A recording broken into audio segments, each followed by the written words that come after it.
Artificial racing and F1. This right here is the new talking point in F1 discussions thanks to two things: the 2026 F1 car regulations and the 2026 Australian Grand Prix. Depending on who you ask, the 2026 Australia race was either a good race, a great race, or a terrible race as an embarrassment to the sport and ideal of Formula One. These are all very contrasting responses, and the term that floats around in all of them is artificial racing. Well, what the hell even is an artificial racing? More like fartificial racing.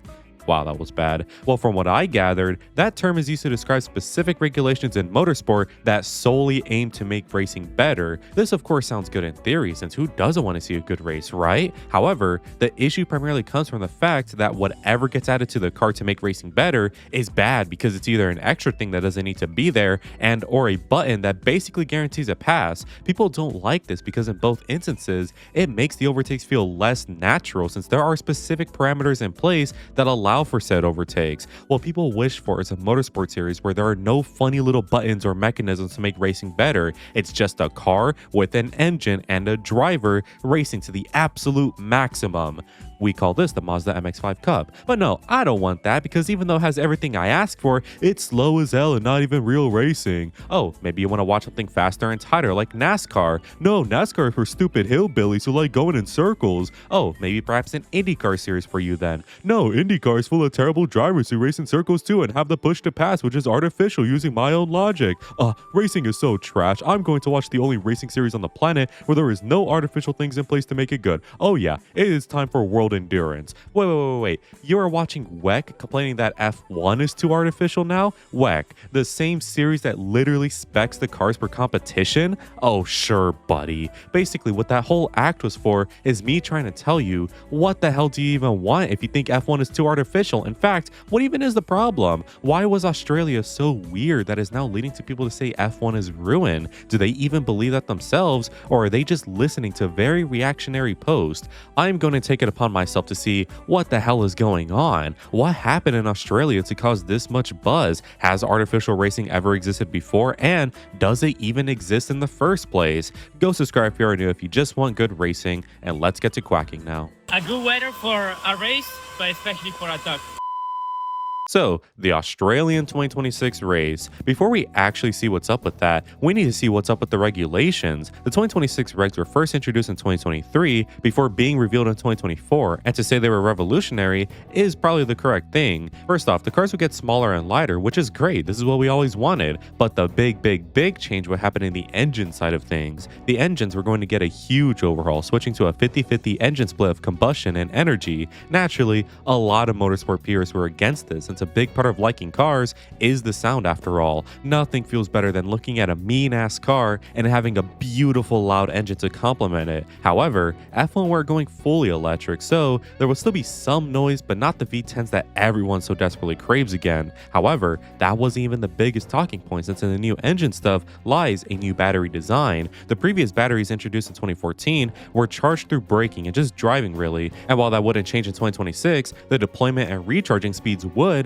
Now they would be so much faster and deploy more power than before. This sounds fine in theory, but then you start thinking about it, how fast does it deploy? Because let's say at a long straight like Vegas or Baku, would the battery have enough energy to deploy through all of it? And if not, there's a problem now where midway through the straight, the cars run out of energy and lose a lot of power. However, we wouldn't know any of this until we actually arrive for preseason 2026, and once we did, yeah, it's a bit of a problem. However, there is a solution. Since the recovery rate is so fast, you can simply lift and coast or super clip the engine at the end of a super long straight and get your battery back to make sure you don't stay a sitting duck. And this is the method now to recover battery efficiently. Only issue is, this applies to qualifying too, as we saw in Australia, which led to off-putting scenes of drivers lifting and coasting through certain corners. At this point, everyone is now writing off the regs for true now, since this was anti-F1 and it ruined the spectacle of qualifying of drivers pushing to the maximum. However, come race day, hold on, we have a bit of a race on our hands. The first 10 laps saw Charles Leclerc and George Russell passing and repassing for the lead, getting more closer to contact each lap, and even once the VSC came out and Ferrari threw the strategy away, we still had great midfield battles including Max Verstappen and Lando Norris during the closing stages of the race, so we can certainly see some good racing action in these cars, and while qualifying may seem a big compromise, at least the racing is good and certainly way better than the ground effect era. However, there still is a problem. Because the batteries deploy so fast and deliver so much power, you have to choose where and when to deploy it, perhaps leading to two drivers opting for different spots. That is why we saw so much pass and repass with George and Charles, because Charles always waited to use his battery when George was out of his from attacking before. This has now led people to calling this artificial racing and not F1. But see, again, what the hell is artificial racing? A system that allows for more overtakes and racing during a race? Well, I got a surprise for you, buddy. That has always existed. Formula One has always had systems or regulations in place, with the only purpose it's serving is making the racing better to watch. The most recent example of this were the reintroduction of ground effects into the sport. Ground effects basically were a series of tunnels under the car which allowed them to go faster since it was more aero on different parts of the car, but it didn't quite work out since the cars needed to be run low, but because they were so low and all the aero bits under the car pushed air, it caused the cars to bounce, which could really hurt them. So this forced the FIA to raise the ride height of every single car, essentially making the ground effects void. However, the most famous example using this artificial racing logic is of course DRS. DRS was a mechanism in the rear wing that let a flap open up, reducing drag, hence the name DRS, drag reduction system. It was only allowed to be used when a car was 1 second behind the car it was trying to overtake, and also only available in the straights. Because of this mechanism, we saw many overtakes on the straights and it leading to some very decent battles. There also was the ERS system, which stood for energy recovery system, and it was the current battery but more neutered. It gave less power, deployed less, and recharged slower.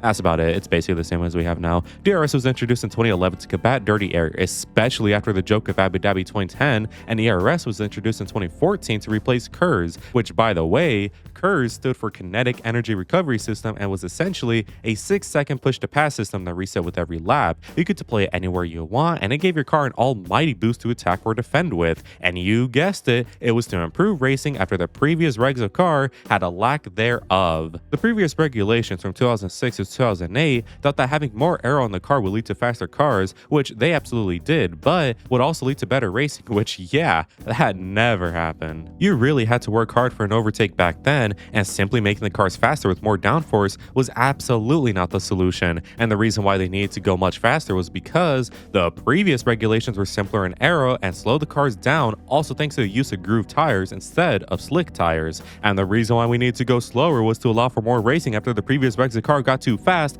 I could go on and on and on, but what I'm trying to say is there has always been quote-unquote artificial factors determining the racing in the sport. The unreliable engines of the 80s, artificial. The introduction of serious tire management in the 90s, artificial. Groove tires, artificial. Whatever the hell these aero designs were, artificial. KERS, artificial. Refueling being banned, artificial. The 2021 development freeze and the removal of certain floor parts, artificial. ERS, DRS, ground effects, all artificial.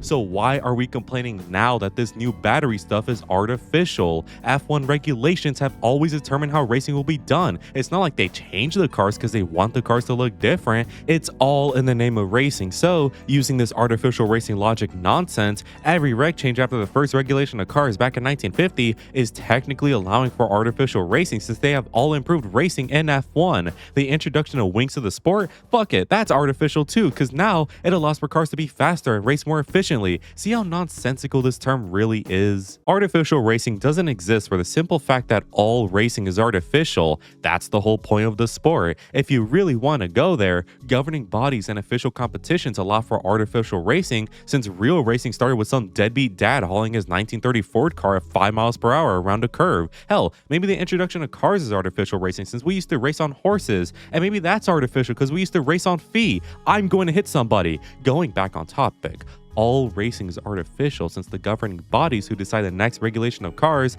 should always have the racing spectacle as the forefront and main appeal of the sport. I have seen people saying that despite the racing being mediocre at best during the 2000s, they would prefer that over what we have now with the battery, since back then it was enough of a spectacle to just view these cars hauling it around a racetrack with a super loud engine. I mean, everyone is entitled to the noises they want to hear when they sleep. Personally, I'm a bit of a rainstorm guy, but I can understand wanting to go to sleep to loud race cars. Why should F1 just be essentially a qualifying competition of fast cars setting laps when it could be a racing competition where drivers are passing and repassing each other for many positions, including the lead of the race? If you want the latter, the truth is there is always going to be some form of artificial racing, because that is what racing is. You just can't build the fastest car in history, replicate it however many times and set a grid and expect that to be good. The reality is, sure, maybe there would be some overtakes because some went faster in qualifying, but the grid would just inevitably sort itself out and then we get zero racing. To be a fast car, it needs a shit ton of aero and downforce, and the more of that there is,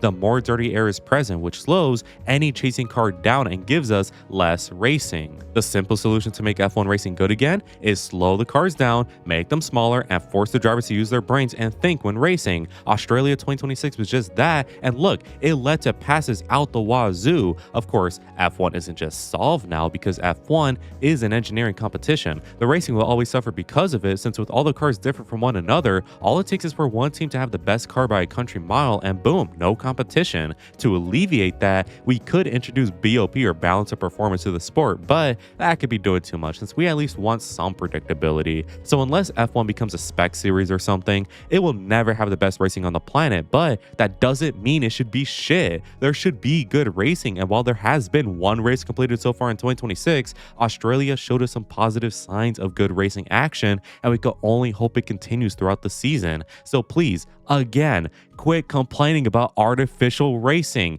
Everything you have seen up until now has been artificial racing. You can complain about the regs, sure, like I don't personally like the speed of the battery, especially with how it affects qualifying, but to say the good racing we saw at Melbourne was artificial, again, what the fuck are you talking about? So those are my thoughts on artificial racing. Sorry, I just needed to rant about this quickly since I was losing my goddamn mind. Remember kids, the next time some old head or fake old head F1 fan in 2026 wants to tell you racing should be like what it was 20 years ago in 2005, remember that fans in the 2000s wanted a return to F1 from the 80s, and fans of the 80s wanted the 60s again. It's up to you to break this cycle of constant complaining about the sport's progression. Anyways, I want to give a quick shout out to all members of the flock for the continued support. Make sure to join if you want cool benefits as well as just helping me out. Anyways, if you enjoyed today's video, make sure to like and subscribe since it really helps me out, and make sure to let me know in the comments what you think of this. And as always, have an amazing day.